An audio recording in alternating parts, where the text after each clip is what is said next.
Bismillahirrahmanirrahim. Assalamualaikum warahmatullahi wabarakatuh. Saya dari DPD PKS Kota Semarang akan memperkenalkan cara atau budidaya bercocok tanam dengan kapasitas lahan sempit di rumah masing-masing terkait dengan adanya wabah Corona yang pada saat ini sudah merebak sampai di sekitar kita. Pada saat ini saya bersama Bapak Zaidi akan memberikan tata cara menanam sayuran di sekitar rumah kita. Baik Bapak, Ibu, dan saudara sekalian, ini akan kita sosialisasikan terkait dengan tata cara penanaman terong yang akan diberikan oleh Pak Zaidi pada Bapak Zaidi. Monggo Pak, dipersilahkan. Kita langsung saja praktek untuk budidaya terong, dan kita mulai dari proses yang paling awal, yaitu pembuatan bibit. Jadi untuk yang pertama kita perlu kenalkan bahan-bahan yang akan kita pakai. Yang pertama ini adalah nanti tempat untuk menyemai bibit terong, bisa cabai atau tomat, namanya tray ya.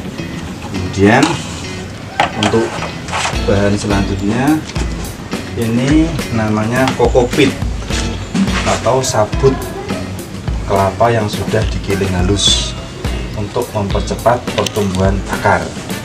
Kemudian ini adalah limbah pupuk kompos dari kotoran peternakan kita, kotoran kambing yang sudah kita fermentasi, kita giling halus, dan ini menandakan bahwa fermentasi sudah jadi karena sudah tidak ada bau. Kemudian ini adalah arang sekam yang sudah kita bikin menjadi arang yang nanti akan kita pakai untuk pembuatan media tanam.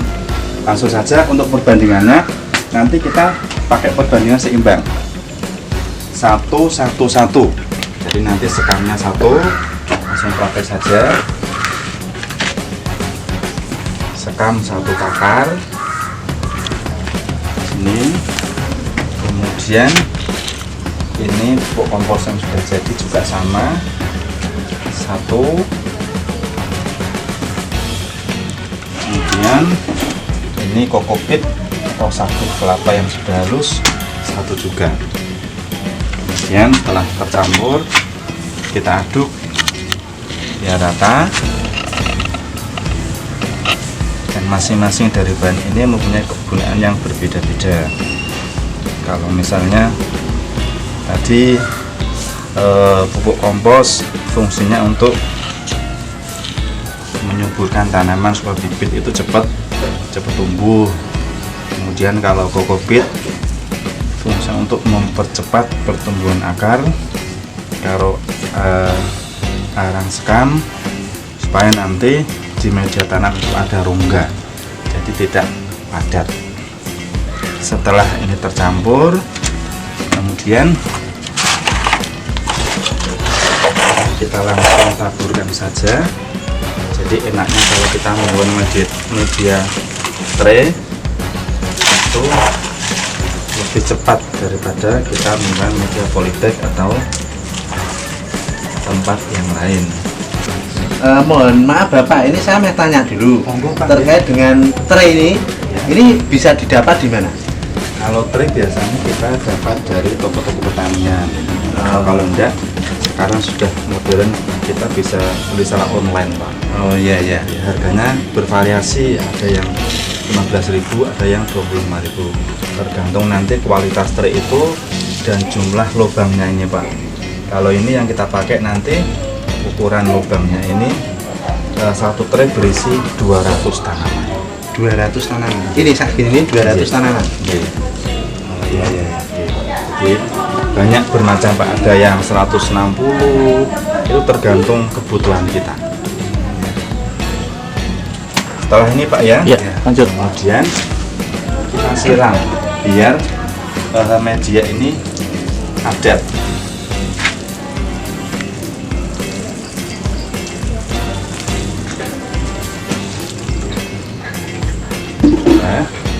Setelah ini kita buat lubang untuk memasukkan benih yang akan kita tanam. Cukup dengan gini Pak, pakai jari ya sudah bisa. Bahkan kalau sudah ahli langsung 2. Oh ya begini. Nah ini nanti kan, jadi kalau pakai media tray ini lebih cepat Pak, tapi kalau pakai polybag itu kan kita harus ngisi satu Pak, yang plastik itu Yeah. Itu lebih lama.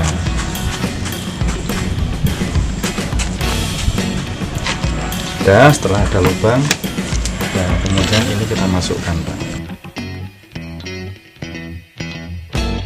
Nah itu apa benih yang dimasukkan di lubang-lubang ini, kira-kira satu lubang isinya berapa Pak? Ini dikasih satu Pak, satu. Oh, satu lubang satu biji begitu? Iya, satu lubang satu biji saja.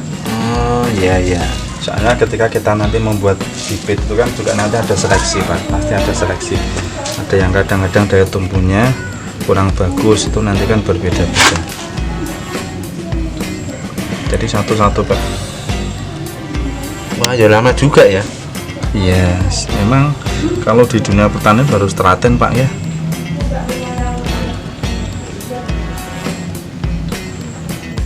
Bisa manfaatkan waktu lockdown Pak ya.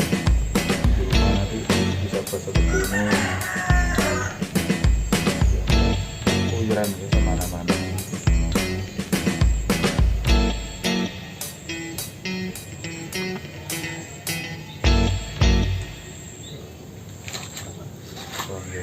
Ini Pak, setelah ini tertanam semua, kemudian kita tutup. Kita tabur gini, kita tutup. Setelah kita tutup, Ini tutupnya ndak tebal ndak? ya, Kandel apa ndak rata ini? dengan ini Pak. Jadi cuma dikepiuri gitu aja. Ya, cuma dikepiuri saja. Yang penting nanti tertutup semua. Nah, gini kan sudah tertutup. Kemudian kita siram lagi sebentar. Setelah kita siram, kemudian kita tutup pakai bahan yang mudah. Kita punya sak, kita pakai sak. Udah. Apa harus plastik modelnya? Yang Atau penting mungkin lembab. kertas semen? Kertas semen tuh ini kan bawahnya kan basah. Kalau kertas itu Kayak biasa nanti kan keringet itu. bisa cepat rusak. Udah kita diamkan, kemudian nanti setelah 3 hari 4 hari kita lihat. Kalau mulai nanti sudah tumbuh camba, kemudian ini nanti kita buka, tutupnya kita buka. Setelah itu nanti kira-kira antara 3 sampai 4 minggu bibit sudah bisa kita pindah ke pot polybag seperti ini. Terus ini dalam jeda waktu sebelum dipindah ke polybag, ini kan posisi di tertutup. Tertutup ini apa butuh suhu yang relatif rendah, misalnya di kamar mandi, apa di luaran yang suhunya kena sinar matahari? Gini Pak, kalau di pembibitan itu memang suatu keharusan. Jadi bibit itu harus di tempat yang teduh, kemudian tidak boleh terkena sinar matahari langsung ataupun hujan. Jadi harus tertutup. Ya, kalau rumah kos-kosan, rumah yang relatif sempit, ditaruh sebelah kamar mandi enggak apa-apa? Tidak apa-apa sebelah kamar mandi, tidak apa-apa. Cuman tanaman juga butuh sinar matahari. Nanti bisa dikondisikan, misal pagi dikeluarkan. Nanti pokoknya iya. jangan terkena sinar matahari yang sangat menyengat, kemudian jangan terkena hujan langsung secara langsung. Iya. Kemudian setelah itu kita pindah, kalau sudah daun 4 kita pindah ke sini. Nah ini baru kita pindah. Polybag ukuran ini 10 ya, 10. Setelah ini kita pindah ke sini. Kenapa harus kita pindah secara bertahap? Kok enggak Pak? Di sini misalnya langsung ditaruh di pot yang besar kan sekali. Iya. Enggak bisa Pak, kita harus pindahkan apa? Karena selain kita pindah ini, kita juga nanti melihat kondisi media tanam itu bagaimana. Soalnya kalau langsung ke sana nanti kita nyiram tahu-tahu ternyata di dalam ada ulatnya, ada apa-apanya kita tidak tahu. Tapi kalau kita pindah secara bertahap, otomatis kan kita bongkar. Kemudian kita cek dalamnya, oh ini berarti masih bagus. Ini kurang apa lah? Itu nanti itu salah satu fungsi apa? pemindahan polybag itu secara bertahap. Setelah ini Pak, kemudian Jangka waktunya berapa? jangka waktunya nanti kira-kira ini 2 minggu biasanya. Oh, antar polybag satu dengan Iya. satunya Iya. itu 2 minggu. Sekitar 2 minggu, kemudian nanti kita lihat lah. Ini setelah ini, kemudian jadi seperti ini, dan ini yang terakhir. Ini Pak bisa dilihat, alhamdulillah dengan kondisi seperti ini. Ini kan tidak butuh lahan yang panjang tuh Pak, tidak butuh lahan yang luas, tapi kita sudah bisa mempunyai terong yang lumayan. Ini kalau kita hitung bunganya kan lumayan Pak, ada 1, 2, hampir berapa ini. Nah, ini nanti cukup untuk kebutuhan kita ketika kita lockdown di rumah. Terus ini kalau kita prediksi waktu dari awal pembibitan sampai adanya buah semacam ini butuh waktu berapa minggu Bapak? Kalau dari tadi kan bibit itu umurnya kan sekitar 3 sampai 4 bulan. Katakanlah 1 bulan gitu. 3 sampai 4 minggu. Mohon maaf. Berarti sekitar 1 bulan. Nah, ini nanti bisa seperti ini kurang lebih sekitar 2,5 bulan, Pak. Atau gini, seandainya kita butuh urgent kebutuhan terkait dengan adanya COVID-19 ini, kalau kita beli bibit yang sudah agak besar, kemudian kita taruh di pot yang segini, kira-kira gimana? Bisa Pak, tidak apa-apa. Dan misalnya kita beli bibit, nah jadi kita nggak buat dari yang awal, kita beli yang bibit segini gitu. Ini nanti kira-kira 1 bulan sudah seperti ini. Oh iya, 1 sampai 1,5 bulan. Nah, monggo. Berarti nunggu buahnya sekitar 1 bulanan ya? Kalau dari segini Pak ya. Oh iya, dari iya. bibit. Kalau dari sini tadi ini 1,5 bulan Mas. Kalau dari awal dari sini tadi kita buat bibit sendiri kurang lebih 2,5 bulan. Dan itu kapasitas dengan pot yang sedemikian ini bisa menghasilkan buah berapa? Kalau ini nanti biasanya kan kita cek secara berkala Pak. Ketika tanaman itu kok buahnya sudah tidak bisa maksimal, berarti nanti harus kita bongkar sebagian medianya, kemudian kita kasih pupuk organik. Dan kebutuhannya apa? Misalnya tanahnya sudah padat ya, sudah padat, oh berarti butuh nanti misalnya sekam bakar supaya nanti tanah itu enggak cepat padat. Kemudian tanaman terong ini kira-kira bisa bertahan sampai berapa bulan? Ini tinggal perawatan dan kondisi musim Mbak. Begitu ya. Itu biasanya ini kalau terong itu sampai bisa 3 kali panen, bisa 3 kali musim panen loh Pak. Kalau ini kan ini nanti ini buah ini dihitung 1 musim.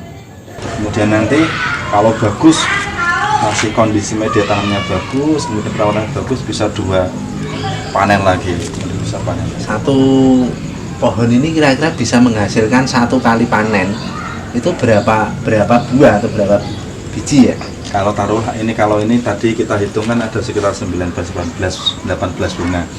Kita nanti jadikan tidak usah 18 lah Pak, setengahnya misalnya 8 buah.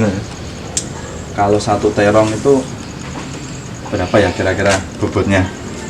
Ya setengah, ya Misalnya seperempat. berarti kan ya 2 kilo, 1 panen kan 2 kilo bisa. Oh iya. Dengan kapasitas taruh bunga yang sudah ada Ya. 20, kita ambil separuh, taruh 10 sebagai 10. perhitungan yang mudah saja. Harus 10. Atau mungkin kalau pengen menghasilkan yang lebih gede lagi, taruh ini buahnya biar gede lagi, itu Kita bisa seleksi diambil lagi ya. diambil lebih kurang dari 10 bisa. Ya bisa Pak. Oh Tinggal iya, nanti iya. kita. Soalnya kan kayak gini lah, ini bisa kita lihat. Ini kan di 1 dahan ada 3 bunga ya Pak ya. Oh iya. Ini nanti kalau kita biarkan Jadikan semua. jadi semua kan tidak bisa maksimal. Oh iya. Bisa kita potong. Ambil 2, tinggal 1. Nah, Oh, ambil iya. 1 aja yang paling besar, yang paling maksimal. Oh iya, iya. Nanti buahnya maksimal. Oh iya. Dan ini bisa kita manfaatkan Pak untuk terong bisa, kemudian cabai bisa, tomat bisa, bayam, dan segala keperluan yang kita butuhkan untuk kegiatan di rumah tangga. Oke, terima kasih Bapak atas waktu yang telah diberikan pada kami dari DPD PKS Kota Semarang. Mudah-mudahan dengan berbekal tanaman di lingkungan rumah kita Mudah-mudahan ini bisa memberi kemanfaatan untuk kita semua dan bisa kita praktekkan di rumah masing-masing. Terima kasih atas waktunya Bapak. Sama-sama Pak. Sukses petani selalu Pak. Amin. Demikian tadi sedikit waktu yang telah disampaikan oleh Bapak Zaidi terkait dengan penanaman tanaman di lahan yang sempit atau di rumah. Mudah-mudahan apa yang telah disampaikan oleh beliau bisa bermanfaat untuk kita semua, bisa dijadikan untuk bahan sebagai ketahanan pangan di COVID-19 ini. Terima kasih atas perhatiannya. Sampai ketemu kembali di video berikutnya. Terima kasih. Assalamualaikum warahmatullahi wabarakatuh.